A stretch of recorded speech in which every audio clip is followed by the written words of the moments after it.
C'est vrai que je suis la femme la plus gradée de toute l'histoire de la marine française, mais je tiens à dire que d'autres arrivent après moi. Je m'appelle Anne Culler et j'ai été la première femme vice-amiral de la Marine nationale.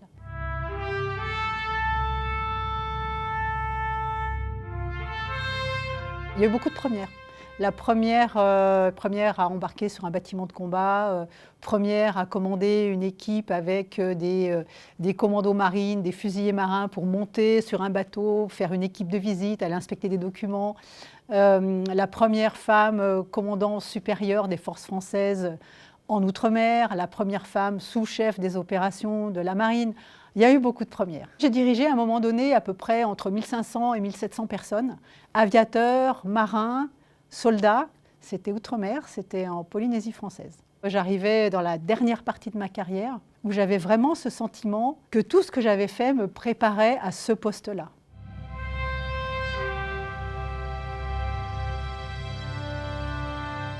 Il y a une image qui me revient, qui est celle de le moment où je me suis dit tu es là et c'est là où tu dois être.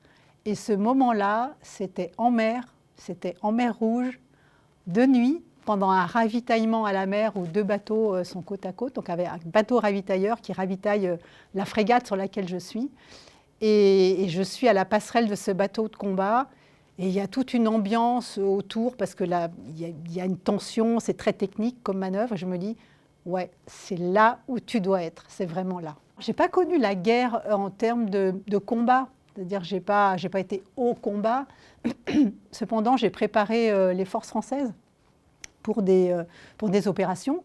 Et notamment, quand j'étais sous-chef des opérations de la marine en 2015, c'est le moment où le président de la République a souhaité faire un signe très fort et envoyer notre porte-avions, le Charles de Gaulle, au large, voilà, en mer Rouge, golfe d'Aden, golfe arabo-persique, pour montrer que la France n'allait pas rester les bras ballants. Et donc on a été tapé sur Daesh. Voilà, j'ai contribué à ça.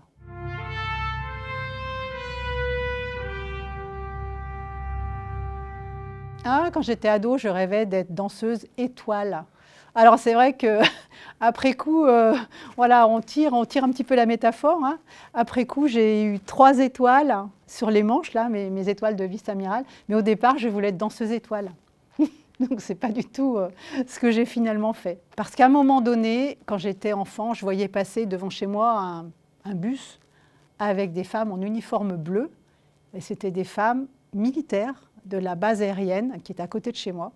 Et ça m'a donné l'idée de « Ah, une femme peut être militaire ». C'est comme ça que c'est venu.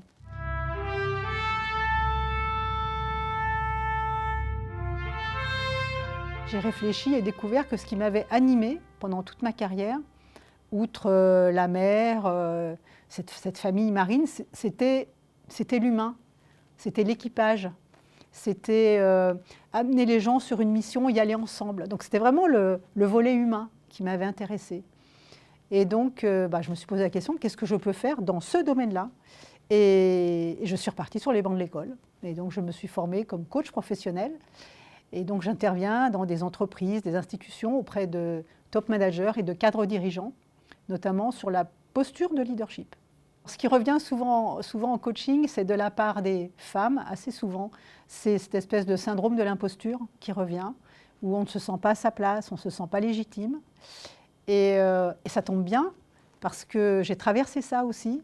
Je m'en suis guérie, je m'en suis sortie, bien évidemment. Mais outre le fait que je peux comprendre, j'ai acquis, par cette école de coaching dans laquelle j'ai été, j'ai acquis des outils pour s'en débarrasser, voilà, pour avancer de manière plus légère, plus libre. Moi, j'ai vraiment envie de dire, tout est possible. Je suis sortie d'un cursus scolaire où j'étais extrêmement moyenne, notamment en mathématiques.